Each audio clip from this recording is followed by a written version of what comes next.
You are about to enjoy a production of the Ella Wellness Network. This is Wellness Fixes the Pod. I'm your host, Dr. Kelsey Vick, and I'm so happy you're here. Welcome to the Wellness Sisterhood.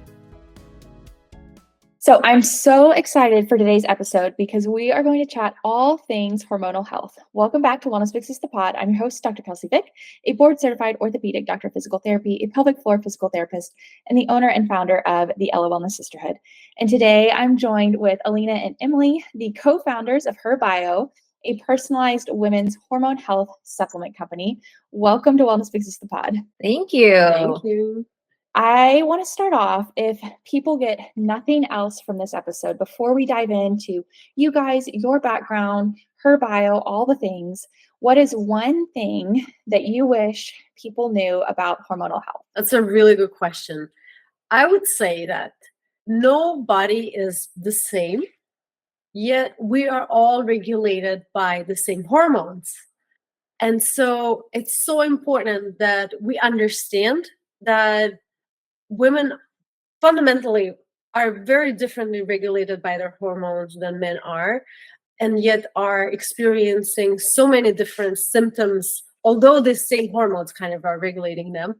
And it's so important that we are aware of them and listen into our bodies and understand them in order to really get on the best path for a really long, healthy life. Yeah, I think to reiterate essentially what Ellina had said, you know your body best, and nobody is the same. So something that I like to remind myself and also other people who are in the hormone health journey is that pay attention to what's going on physically, mentally, emotionally. Those can be your big light bulbs of or red flags, however you want to see it. Something might be up. And as we, continue to learn more about our own bodies, we want to encourage other people as well. Like, take control over what's going on. And if you feel like something doesn't sit well with you, delve a bit deeper into it for sure. I love that. I love how y'all put it too about we all have, different bodies, but the same hormones. And that's like, I've never heard it put that way, but that makes so much sense. And I feel like why things like the menstrual cycle and understanding all of these things are so important. So let's dive into a little bit of you guys. Give me a little bit of your backgrounds, your own hormonal health journeys, whatever you feel comfortable sharing. And just like, yeah, why HerBio? Why did y'all feel like this was the space that y'all wanted to create a wonderful product for, and then also just dive more into women's health education? So I guess if we were to just like take a step back, we both, me, Ellina, and Emily, we kind of went through our own good share of experiences dealing with our hormonal health. And that brought us together essentially to work on HerBio. So in my case, I have never really thought much about hormonal health before I got pregnant. And only after I had my very first baby, now I have three, but with my very first baby where I experienced postpartum depression, that was the very first interaction I really had with understanding how my body could not deal with what it was going through on its own and needed an input. And that kind of like spiraled me into like a really kind of like learning curve of understanding how does my body work, what are these solutions really out there. And essentially I found that even though I was getting a lot of input from doctors and physicians who were trying to run tests, trying to understand why I was going through what I would definitely diagnose as postpartum depression, they were not able to really offer me a solution that really tapped into my health needs. And so with the support of my husband, we basically started working on the nutritional aspect and the holistic aspect of helping women deal with their unique symptoms, their unique bodies, and their also unique requirements and desires of health goals. And so I took in my own background, which was in marketing, and kind of like started working towards understanding what is it that a a woman that's going through hormonal health imbalances could be going through, and how can I put it together into one brand. And so I then later on met Emily, who basically was like the puzzle piece that came in together to really like put together what her bio is all about. So Emily can tell more about that.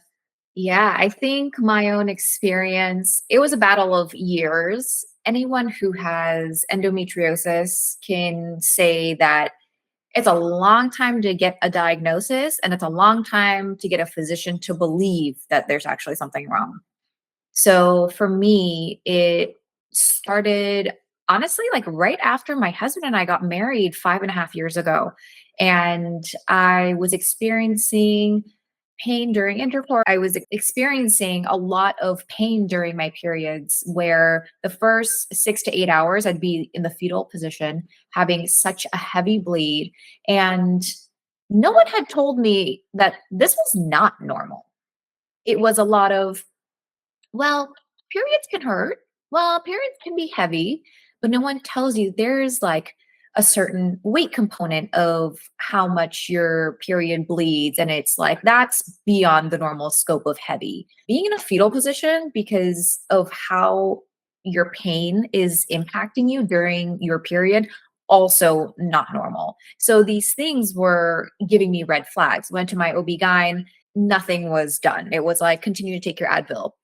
It wasn't until I advocated this to my brother-in-law, who's an endometriosis surgeon in Brazil, and he was like, "Look, you cannot give up because this is like giving me a lot of red flags for endo." He's like, "You need to continue to follow through, find someone who's going to do the right scans, who's going to prescribe if you decide to go on, certain birth control or possibly surgery." So that was a long 5-year battle.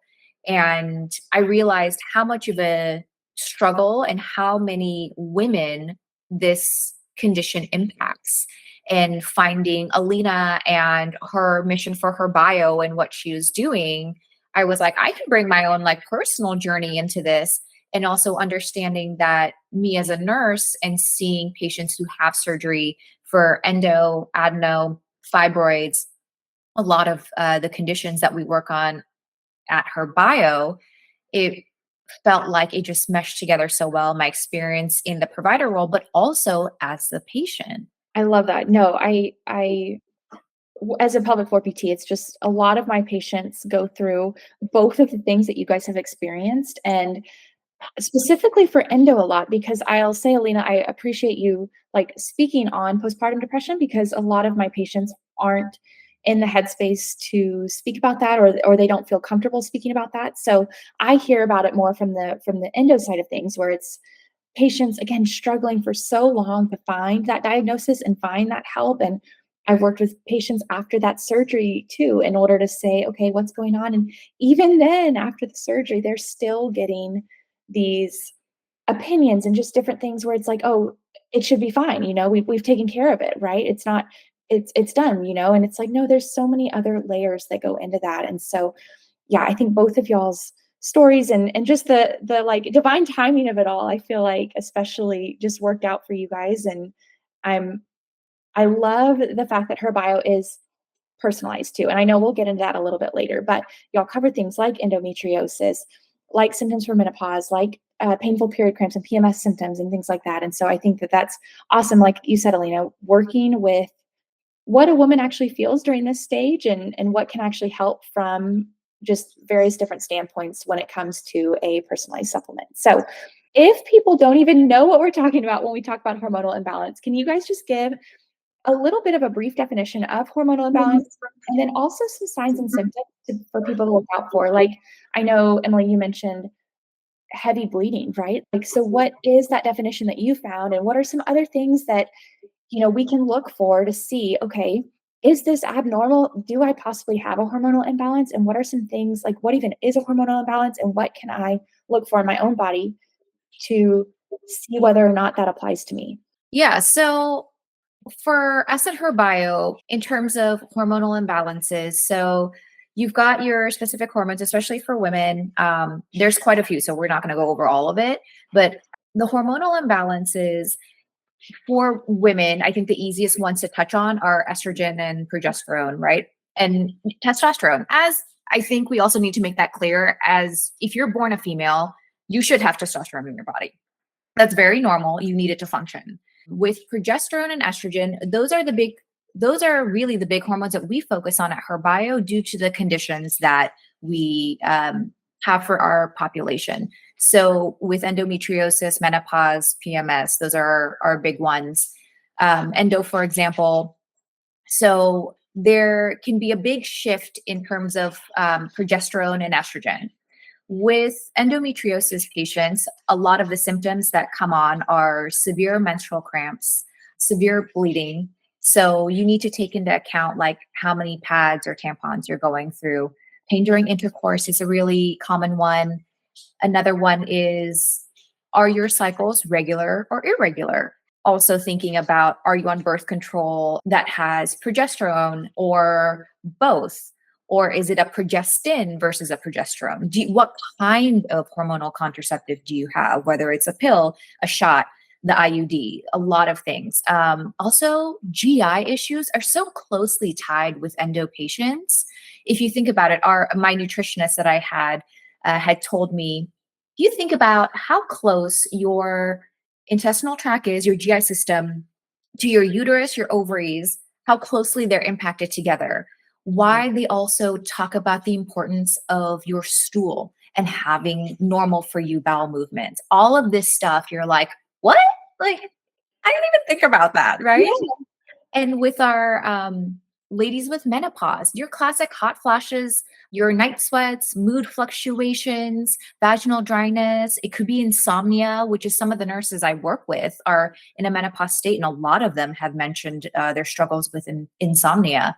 Unexpected weight gain, reduced libido, PMS. Granted, a lot of us who have had periods have experienced this to varying degrees, right? The irritability, the breast tenderness, a lot of bloating. Like, I feel like bloating also covers a ton of the different hormonal imbalances, physical exhaustion and anxiety, something to note as well. So hormonal imbalances can fluctuate with everything from physical to emotional to your mental well-being. Yeah, totally. And I feel like just touching on all of the like basic things to look for too, where it's like, okay, yeah, you could talk to a friend who's like, oh yeah, I have breast tenderness. I do too. Like we can start to think that that is, normal. And it's, I guess a lot of us have it, but it's not normal. It's like there are things to help that sort of thing. And again, period cramps too, like super heavy period cramps or heavy bleeding. Like a lot of us as women, I feel like are really good about talking to each other about that kind of stuff now. But I'm not necessarily telling my friends, hey, I have to use like, 5 ultra tampons in one day because, or whatever that like super heavy bleeding pattern is. And we're not getting into the weeds with that. And so I feel like it's super helpful to know like just different signs to look out for and different things like that. Alina, I do want to touch on just you had said during your first pregnancy that after you were trying to go through all of this, like, what is going on with me, right? Something's going on. Was there something that you did during your second and third pregnancies, knowing what you went through during your first pregnancy, to be like, okay, knowing all that I went through, this is what's going to help me, postpartum after my second and third? Were there things that you've found that you did in order to help both, like, yeah, physical health and mental health when it comes to especially like postpartum depression? I think what helped me the most was just first the awareness that this is something that might hit me, right? And that goes beyond just postpartum, but generally, like as you're raising children, you know, there's a tendency for women to say that it gets easier, and that's because you know what to expect.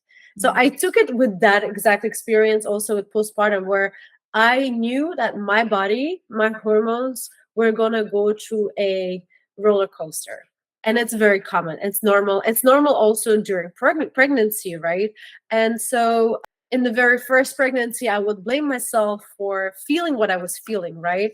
And I guess that is also maybe why we don't hear a lot of women speak up about postpartum depression as much, is because they feel ashamed to even be feeling those feelings, right? Because oftentimes it's to do with how you feel towards the baby, how you feel overwhelmed with the situation, how you don't want to be close to your partner, you don't want to be close to your baby. It's just too much. You might be having anxiety attacks, right?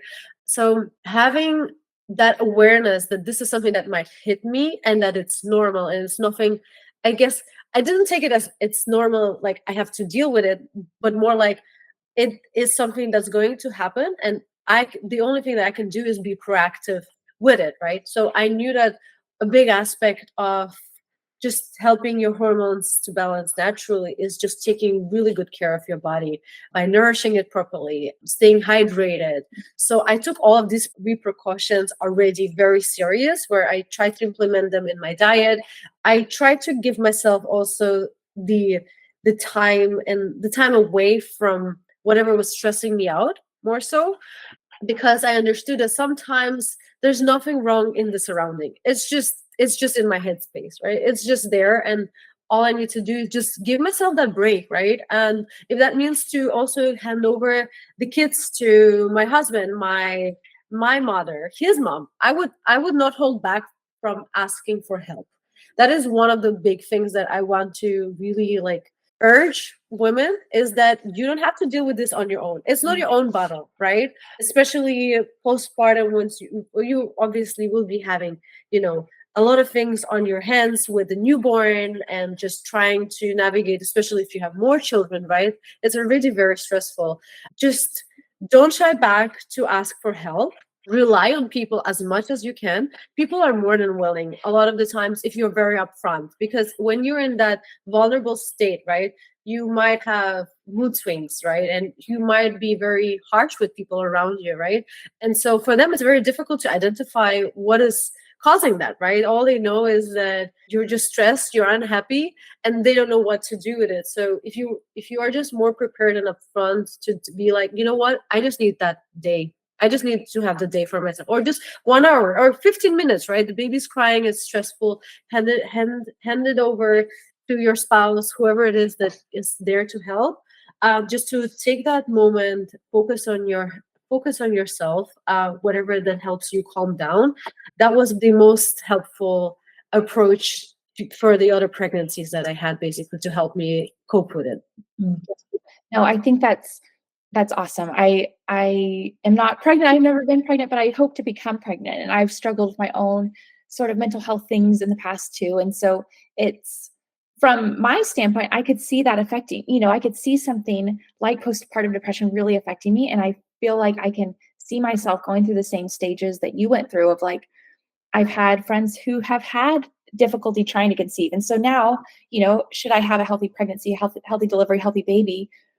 Do I have the right to be feeling this way given that so many of my friends and family have had trouble conceiving and I have this healthy baby, but I still feel like I need there's like, I could see all of those things going on in my head. And I know that so many women in our lives have probably experienced that without feeling like they can share that and that it is not, all on them, right? It's not like, almost gaslighting yourself a little bit where you're like, I have this healthy baby. I have this healthy family. I have a wonderful partner. I have wonderful support. You had all of those wonderful things and you still struggled with this and that's okay. And so from a personal standpoint, I appreciate you sharing your story because it's something that worries me, right? But I have realized that, like you said, being aware that that is something that could happen, right? And it's also like based on your hormones too, right? Like there's so many fluctuations that happen postpartum that it's like, okay, this is not who I am internally, it's like this is something that's happening to me physiologically too, right? There's a reason that everything's sort of balancing out in my body and just being aware that that's not who I am internally. I am a good person. I am happy, like all of these things that you're probably second guessing when you go through something like that. So I really, really appreciate both of you guys sharing your story, but even, yeah, from a personal standpoint, because it is something that even me, I struggle with that, knowing that I do eventually want to become a mom. And I could see myself, given my history of mental health stuff going on, that it's just like, okay, just being aware. So I appreciate your tips too. Let's talk about endometriosis a little bit more. A lot of my audience is in that like college to 30-year-old range a little bit, like or 30s, I'll say not 30-year-old, but 30s too. What is a common age of diagnosis? What can help them if they think something's going on with their bodies in their 20s and 30s? Like, what are some things that they can look for? And what are some things that, you said it took you 5.5 years to get a diagnosis. What are some things that if they feel like this is happening within their body, what are some things that you would recommend that they look into, that they advocate for themselves in order to like either get a diagnosis or get the answer a little bit quicker? Like you said, because 5.5 years, it's like you go, or five, you go through a lot of ups and downs and like second guessing yourself too. So how can they like just better, yeah, advocate for themselves if they feel like their bodies are going through this?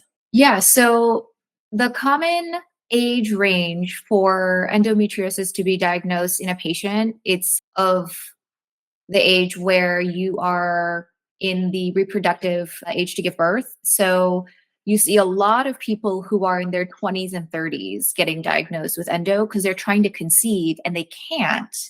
And it isn't until after, it depends on when your physician deems you okay to be referred to, let's say, reproductive endocrinology, for example. That can be 6 months to a year. And that's when people will start realizing like they have this symptom, their blood work comes back as this, and you start putting the puzzle pieces together. So when you're trying to figure out if you fit within the endo category as a patient, you want to list out all of your symptoms, very much so. Keep track of a symptom journal, honestly, is like the best way to do it. Or if you have one of the period trackers, put a note. It could be every day that you experience, pain. It could be that you only experience it during your period. And neither answer is like you have to have this or that. It's very much so. Endo's got like a lot of things. Pain during intercourse, as we talked about before, is a huge one. What is the amount of bleeding you're going through? So take note of how many pads you're going through, how many tampons you go through. And the best way to find some resources for endo in this time and age, social media is one of those, easy go-tos. And with the physicians that I've met, no one had referred me to an endo nutritionist, an endo registered dietitian. None of that was referred to me. It wasn't until I had told my brother-in-law, and he was the one in his clinic, has two nutritionists, and one of them saw me and helped to recommend a plan for me in terms of what I needed to incorporate into my diet, nutritional wise and supplements. So that was extremely helpful. When you go to your physician, for example, and you bring about your notes of these are my symptoms, this is what I'm going through, this is what I've tried in terms of supplements, just remember your classic Western medicine physician is not super educated on the type of supplements you need to have in your life to manage your symptoms. That's a lot of separate research, and that's a lot of you trying to find a specialist that works in endometriosis. So it could be a naturopath, it could be functional medicine practices, and it also is nutritionists. So those are my big resources. You can always reach out to me and send me a message and ask like, hey, who should I look to? And I can easily point you in multiple directions for people who specialize in managing endo symptoms that are not in your traditional Western medicine hormonal birth control. So that's awesome. And I'll include some of the resources like the symptom journal and all of that too, like even just her recommendations in the description below, because I think that would be super helpful. In addition to like their Instagrams, because they put out amazing education and content, and their podcast too. Again, all hormonal health stuff, like such great resources for that. But for what I'm hearing, I guess, is for patients who are struggling with these symptoms and trying to figure it out, there's the medical path that you can take that is the not necessarily in your timeline, like they probably have steps that they have to go through in order to refer you to a certain person, and then steps they have to go to in order to like get a little bit more specific. But then there's also the like stuff that you can do on your own, like going to that naturopath, going to an endocrine nutritionist, going like finding some of these resources too. So I feel like that's super duper helpful because it's like, okay, yes, you're doing things in your control in that medical route. You're going to that physician first who's going to specify and specify and specify, just trying to help you in that route. But there are also resources, like Emily said, from a nutrition standpoint, from a supplement standpoint, that she was able to find through her brother-in-law to help in that sort of like independent management of symptoms, which I don't like that we have to separate that right now. And hopefully one of these days, through y'all's education efforts and our women's health education efforts, all of the above, that we can sort of streamline that process a little bit more. But just knowing that you don't have to wait for certain things to happen with the medical route in order for you to also try and find your own answers from the like personal route too. So what are some of the just like different nutrition? Let's start with just even like fueling things, like just different things that you both of you guys were looking into when it came to your own sort of like hormonal health imbalances and different things. And we'll talk about supplements too later. I want to keep that a separate category because I want to dive into her bio too. But from just like a nutrition or movement standpoint, what are some of the things like behavior wise and functionally wise that y'all were able to do in order to help your own bodies? Yeah, I guess I'll start. So with managing endo, for example, I'm a pretty active person and my go-to workouts are strength training and Pilates reformer. So I'll do mat Pilates as well as reformer. I love to keep my body moving, but for me, it was more so just like listening to my body to see what it was feeling. If it was like, look, today's a light stretching yoga day and we're not pushing weights, okay, we're going to listen. We're going to listen. So I honestly just listened to my body in terms of how we're feeling. And nothing really aggravated my endo symptoms in terms of working out, but movement was good. Whether it's me taking my dog on a 1.5 mile walk or strength training, I just listened to my body. When it came to more nutritional stuff, really talking to Juliana, the nutritionist that I saw, she, of course, and a lot of the endo nutritionists know this, anti-inflammatory stuff for sure. We're talking like not just the omega-3s, but also what's in your diet. Do you have a lot of vitamin E in your diet? What, vegetables are you consuming? And also there's like certain fruits that you may have to kind of stay away from because they're not really benefiting you. It might be too much sugar, for example.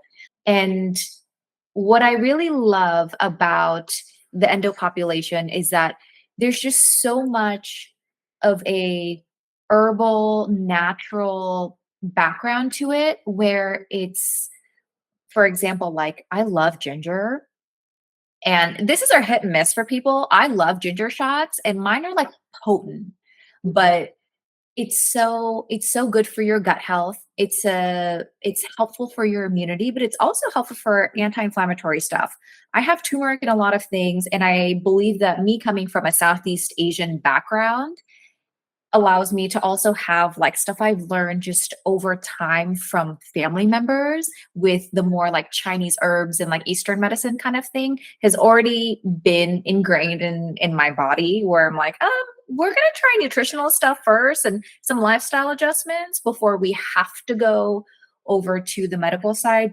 But I mean, I did end up getting surgery for endo, but just remember endo's lifelong. Like you continue to monitor your condition, you continue to stay on top of the supplements and your lifestyle, your movement life, your nutritional life. So for me, it's a whole well-rounded approach combining Western and Eastern medicine. So from my side, so before I even had kids, I was very active. I would work out a lot. I was very focused on just eating healthy. For me back then, it meant also cutting out a lot of carbs or just trying to find like a good balance. So I had already that kind of like lifestyle that I took into my pregnancy.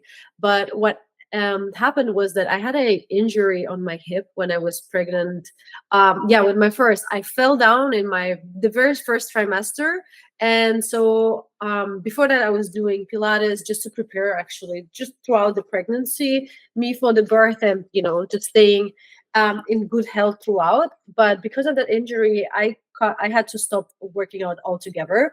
It lasted for 3 years. And so for those 3 years, I could not find a solution until I was referred to an acupuncture therapist, I guess. Yeah, Well, an she was acupuncturist. she was a chiropractor, but she also knew how to do acupuncture, and that massively helped me to just alleviate the pain that I was having in my hips. And so since then, I've been able to again slowly start exercising. Although I would say it's really an emphasis on the slow, just because of the busy lifestyle I have with the kids. But in terms of diet, what helped me was when I was pregnant with my very first, I was referred to a nutritionist because I was borderline pre-diabetic. Well, not pre-diabetic. I had gestational, like Diabetes? pre-gestational diabetes. So I was like borderline. So I had to measure my the blood sugar levels 5 times a day. So like on an empty stomach, before food, and after every meal, and then just just to monitor my blood sugar levels. And the dietitian, he looked at my diet, and his recommendation was that I was eating too many fruits. I would have never thought it was the trigger, but from my culture, I guess, and from my upbringing, it was very common to eat at least I don't know, 5, 6 fruits a day. It was like the standard diet where instead of dessert, we will eat a lot of fruit. And I felt that that was probably the healthiest lifestyle you could get until I found it was actually a very bad approach, especially during pregnancy. Now, I'm not giving the advice not to eat fruit whatsoever, but in my case, I was recommended just to have 1 apple a day and then maybe a couple of berries. But there was a big focus more on protein, so introducing more protein into my diet. And so this is what kind of like I've taken on in every pregnancy afterwards, where I just really looked at the portion sizes that I was where how I was breaking it down with the protein, the carbs, and the sugars. And so I put a big focus on just including foods that had higher count in protein, right? So like the recommendations usually around 30 grams, I believe. So that's where I still try to keep to this day. And then besides that, so when I first realized that I had what I was going through was postpartum depression, I actually took a flight to India because my husband, he's from India, my mother-in-law is in India, and I knew that I needed some help just to kind of like have someone look after the baby, and just to kind of get away from the environment, because that was kind of like, I guess, my fight or flight mode, and I just decided to fly away. And what I've noticed was, so in India, there's such a big focus on the spices that they use in their food, and there's a lot more awareness of the benefits of the spices, right? The turmeric and the cardamoms and all of the different spices that they include in their food. And my mother-in-law, she is also very literate in just generally like how the spices help, right? She's the mom, I guess, that comes to you with the ginger turmeric lattes, right? And so she introduced me really to the effects of like the spices and the different ingredients. Some of them that we then decided to include into our onto the ingredients that we can put into the personalized blends.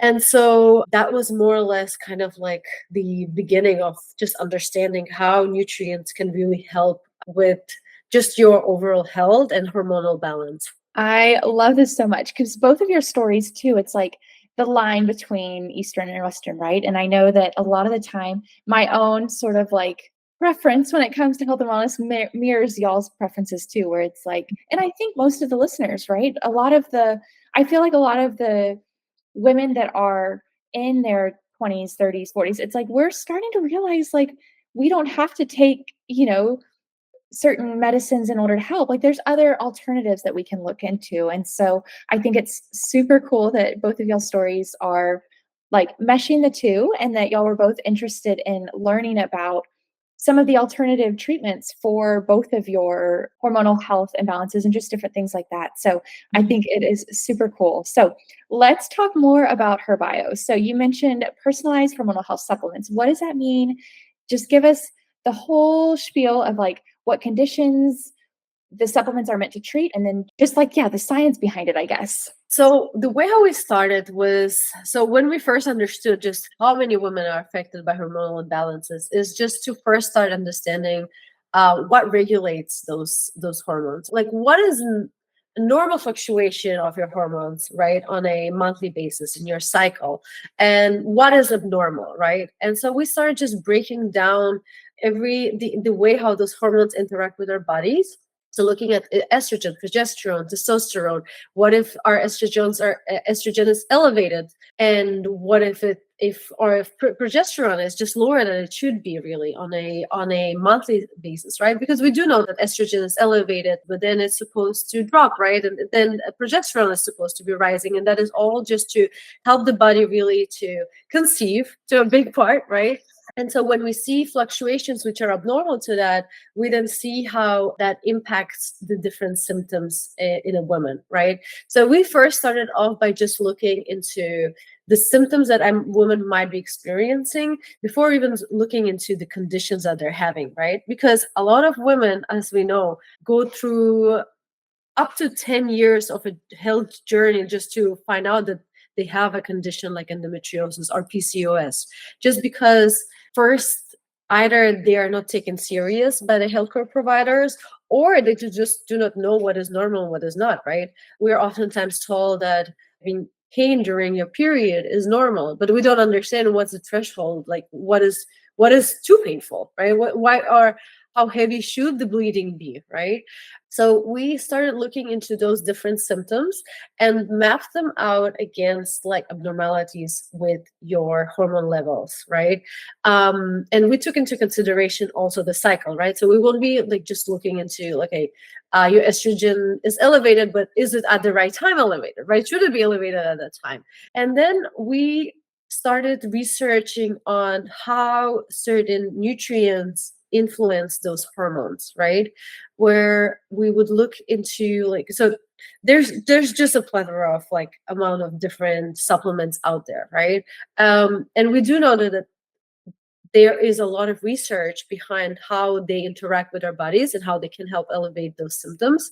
And so what we did is, by just looking into all the research is being done in relation to those hormones, right, and those nutrients, and with the support of my husband, who is a biochemical engineer, we really narrowed it down to the nutrients that have shown the most efficacy to support a more balanced concentration of those hormones, more or less, right?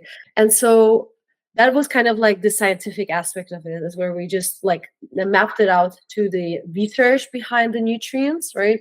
And then we understood that, again, just because you have been diagnosed, for example, with a condition, it might not be that you have the same symptoms as another woman, which is oftentimes also the issue why it takes so much time to get diagnosed with something, is because your set of symptoms might be so different to another woman. And so we wanted to keep that aspect before just jumping into the conclusion that if you have endometriosis, this is the ultimate best plan for you, right? Because it might be that you are experiencing also, besides like the typical symptoms of endometriosis, you might be also having a UTI regularly or reoccurring, right? So we wanted to take all of these aspects into consideration and created a quiz which just gives us a better understanding of like where you at with your health, right?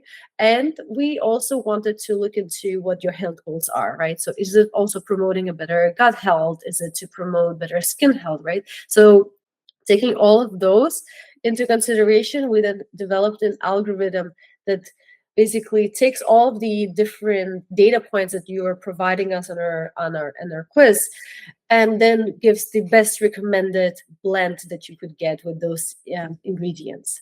And what was very important for us is also to provide transparency into the logic behind those ingredients, but also the efficacy behind it, how an ingredient can help with these symptoms, right? So on our website, once you complete the quiz, you also get an overlook of the ingredients that will be part of your blend, and also how they're supposed to help and what's the science behind it. I love that. Yeah, when I first like was looking into your company and just like learning more about you guys, I, as a consumer, really just admired like the personalization aspect of that. And I feel like I've told y'all that before and praised y'all about it because I think it's just something that I feel like people are starting to realize a little bit more is that one supplement, one multivitamin is not good for everyone, right? Like it's almost like going to see like, your general practitioner, right? Your normal general practitioner. Like they're coming at it from a broad lens, right? Like, okay,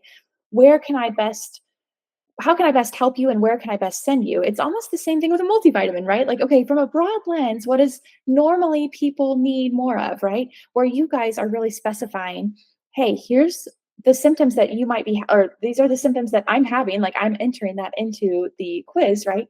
And here is my like specific, unique blend based on my symptoms. And I love how you also like distinguished between and it's on me for saying the diagnoses, right? Where it's like, okay, someone could have a disc herniation from a physical therapist standpoint, but present completely differently. And the same thing with endometriosis. It's like, okay, you don't want to just check the endo box or check, the PCOS box or whatever without actually diving into the symptoms, because that's what's going to give you the most insight into how the person's feeling and into how their hormones might be fluctuating, throughout the month. And so I think it's like, yeah, learning more about that and knowing more about that and seeing the amount of research and effort that you guys put into like figuring that out and just like analyzing like the truth of a woman's body, I think that is incredible. So let's say someone wants to get their hands on her bio, like they're like, okay, yes, I think I definitely have some of these hormonal imbalances.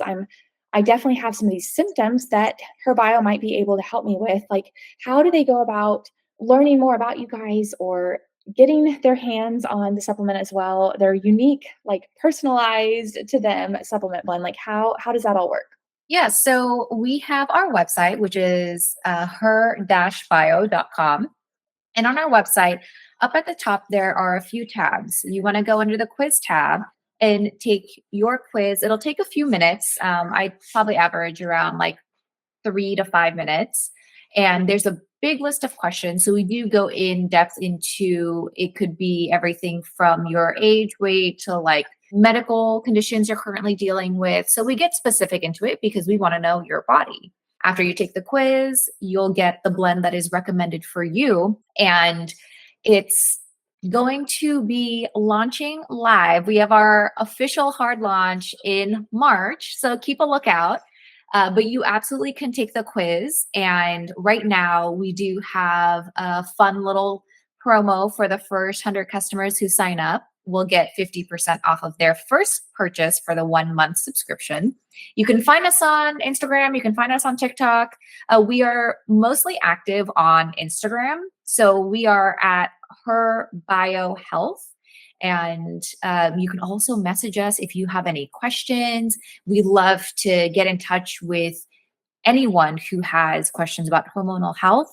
And if you think like maybe this product is or isn't for me, like we'd love to answer your questions. Yeah, and I can speak. I mean, they're a great follow anyways because they just put out such good like education and content. And I'm, again, as y'all know, like huge into education and huge into just like finding the right people and like the right experts in order to follow. So they're a great follow. But yeah, I've taken the quiz. It's not too hard at all. It's like really simple and it's definitely worth it. And so yeah, if y'all want to go check them out, they also have a podcast. We did a podcast switch. So the episode we have both done on like public health, hormonal health, and like our link as just women's health educators. So I want to end on a little fun sort of just like ask you guys questions, but what are your health and wellness non-negotiables? Now let me think about it. For sure, health non-negotiables. One for the day for sure. I have to have my fruit. I have to have my veggies during a day. A day without any fruits and veggies is just a wasted day for me. Staying hydrated and sunscreen. Sunscreen all the way, every day, twice a day if I can. I love that. Yes, I didn't even like sunscreen didn't even cross my mind. So that one's definitely like, yeah, speaking of like things that we as women should care about. Yeah. Yeah, absolutely. Absolutely. I agree with the sunscreen thing. Just remember, we want to reduce the amount of wrinkles that we have as we age. So sunscreen is very important. I have been doing it for many years. I would say for me, I drink a coffee or matcha every morning and I always put collagen in it. So I'm very consistent about that. My workouts, my strength training and Pilates, I try to do it as frequently as possible. And then my last one, I am a big fanatic with my skincare routine. Alina knows. I'm unreal.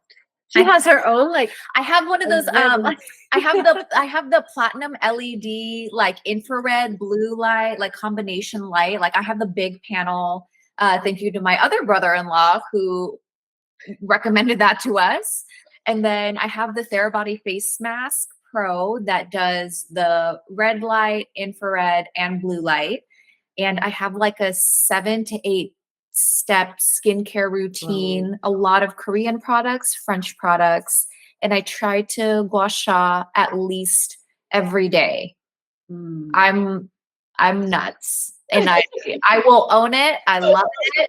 Oh, you have fantastic skin, so it Thank shows you. like all the Thank you. effort, it's paid off. So Honestly, you both do.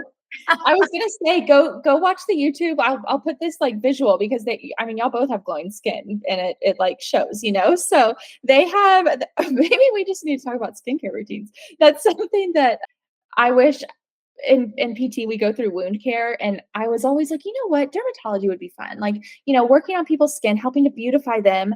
The worst subject at wound care. Like wound care did not like learning about the skin just did not sink into my brain, and I really wanted it to, you know, because I think that's such a really cool field too. So yeah, it's something I wish I was better at, and it was just not for me. So I was like, you know what, that's okay. But no, their skin's beautiful. I think you have to like work with what like also it's Yeah. also a big part of it is just understanding your skin and like what works for you. What I think if like I tried Emily's method where I would apply like 7, 8 different products. I mean, at the very most, and I would break out. And so the only thing that works for me is sunscreen, um, and like some sort of moisturizer, and that's it. Yeah. So, I feel like skincare, hormonal health, it's like it's all individualized, right? The more specific you can get, the better, which is yeah, that's why I love what you guys are doing. I love all the education you're putting out there. I can't wait to try her bio and, you know, let's like demystify hormonal health together, you know, and just like really help to further helping women feel like the best versions of themselves too. So thank you guys so much for coming on. I love this conversation. I know everyone's going to love learning more about hormonal health and y'all's experiences and just, yeah, being more open as women to the different challenges that we might experience within the hormonal health field. So thank you guys so much for coming on. Thanks for having us. thank you, Kelsey. Yeah, I loved it. It was an awesome talk. So thank you guys for joining us. Thank you, all the listeners, if you made it this far. I'll leave a lot of the resources below, including their Instagrams, the Symptom Journal. I know Emily has also given me another wonderful resource that I'll add into the descriptions if you guys are interested in learning more about your own hormonal health. So thank you guys for joining, and we'll see you again on the next Wellness Big Sister Pod episode.